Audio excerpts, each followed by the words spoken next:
65세요. 네.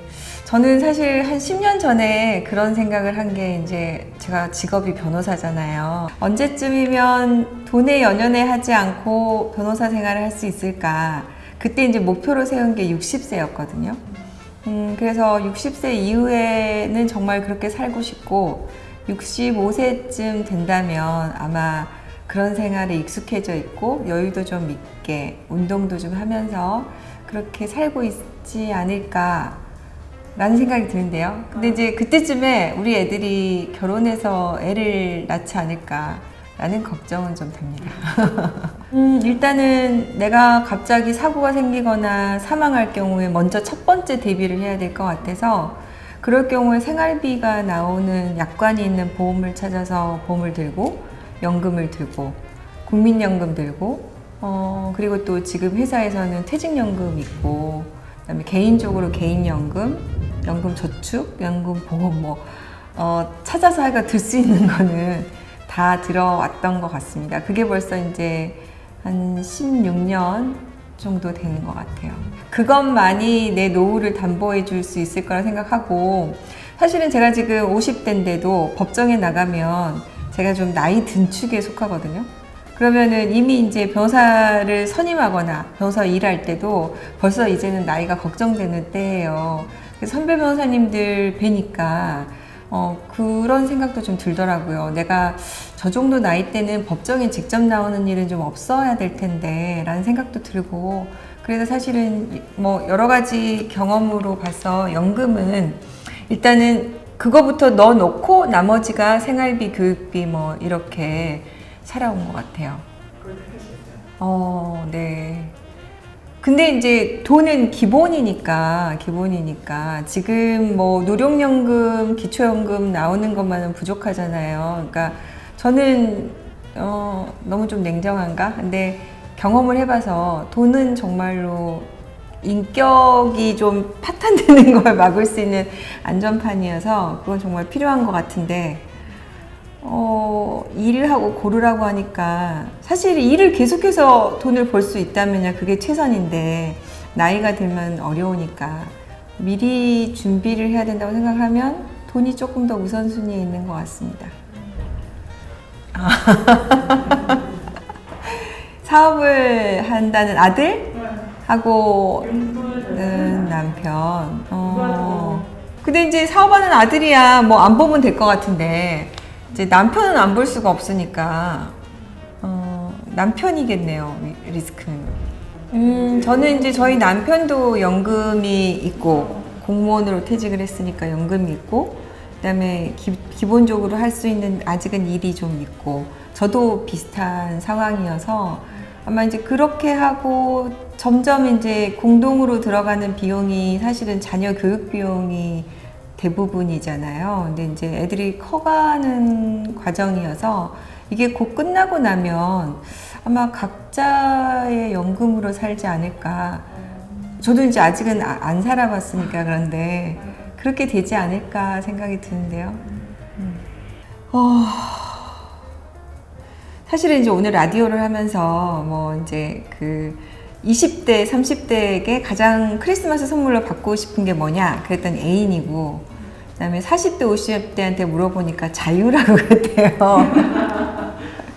사실 이제 저도 결혼 생활 벌써 20년이거든요. 그러면은 그 자유가 굉장히 절실한 사람이고, 헌법상 기본 권리인 자유가 굳이 자유를 했는데 다시 재혼을 할 필요가 있을까 생각이 들어서 저는 졸혼이 더 낫지 않을까 싶어요. 저는 사실은 이건 아주 개인적인 건데 제가 올해 초에 한번 생각을 해봤더니 저희 친정 부모님하고 한 17년을 살았더라고요. 근데 저희 남편하고는 벌써 20년을 살았어요. 그래서 시간이 좀 지나면 이제 남편이 저랑 산 시간이 더 많아지고 그런데 저희 친정 부모님하고 시간을 좀 보내고 싶다. 부모님도 돌아가시기 전에 그런 생각을 많이 했거든요. 그래서 그러니까 다시 나로 좀 돌아가고 싶은 게 생기더라고요. 갱년기가 되면서. 그래서 저는 그러니까 약간의 좀 느슨한 결혼 상태, 졸혼 같은 그런 게 우리한테 좀 필요하지 않나 그런 생각을 해요. 그러니까 이혼이라는 거는 어쨌든 파탄이 돼서 헤어지는 건데 졸혼이라는 건 말 그대로 졸업이잖아요. 그러니까 조금 졸업시켜줄 필요가 있지 않을까. 그동안 뭐 잘해왔으니까 뭐 고생했다고 상장 하나씩 서로 주면서 그런 생각을 합니다. 네.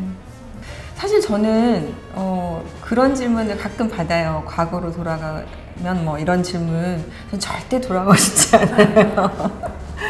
그리고 저는 제가 그때부터 연금 준비를 한 거는 매우 잘했다는 생각이 들고 연금이라는 것이 굉장히 든든하더라고요.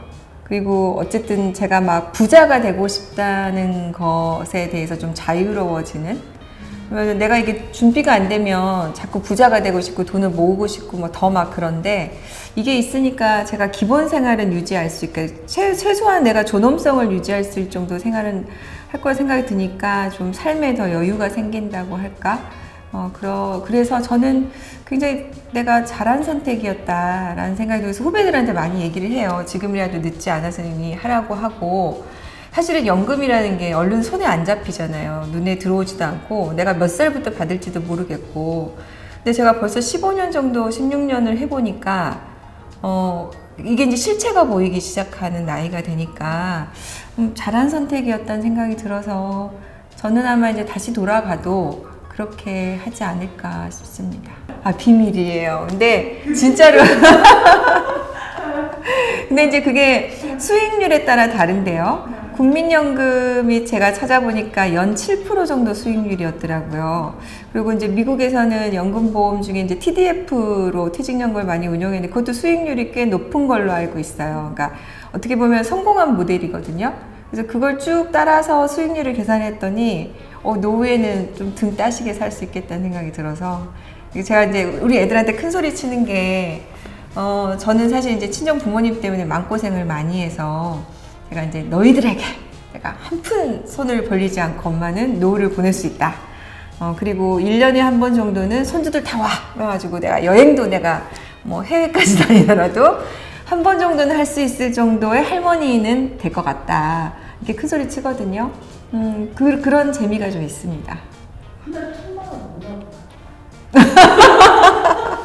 사실 제가 이제 저희 부모님을 뵈니까 지금 기준으로 하니까 250에서 300만 원 정도면 두 분이서 뭐 빠듯하게는 사시더라고요.